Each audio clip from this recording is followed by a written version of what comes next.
Karimnagar BJP అభ్యర్థిగా nomination వేశారు బండి సంజయ్. ఈ కార్యక్రమానికి గుజరాత్ ముఖ్యమంత్రి భూపేంద్ర రజనీకాంత్ భాయ్ పటేల్, కేంద్ర మంత్రి బీజేపీ రాష్ట్ర అధ్యక్షుడు జి కిషన్ రెడ్డి, మహిళా నాయకురాలు గండ్రా నళిని కిరణ్ హాజరయ్యారు. ఎన్నికల రిటర్నింగ్ అధికారి జిల్లా కలెక్టర్ పమేలా సత్పతికి బండి సంజయ్ కుమార్ 2 సెట్ల నామినేషన్ పత్రాలను అందజేశారు. నామినేషన్ కు బయలుదేరే ముందు బండి సంజయ్ తన తల్లి ఆశీర్వాదం తీసుకున్నారు. అనంతరం మహాశక్తి ఆలయంలో పూజలు నిర్వహించారు.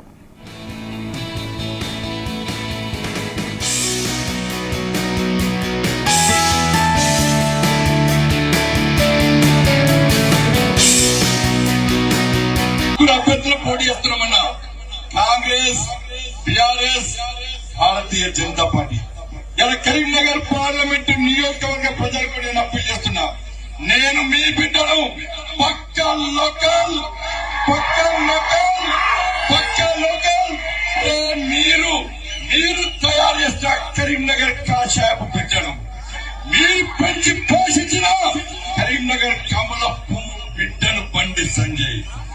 ఇలా కాంగ్రెస్, టిఆర్ఎస్ పార్టీ అభ్యర్థులు కేసీఆర్ అనే నాయనానికి బొమ్మ పొరుసు లాంటి విషయాన్ని ఒక్కసారి గుర్తుంచుకొని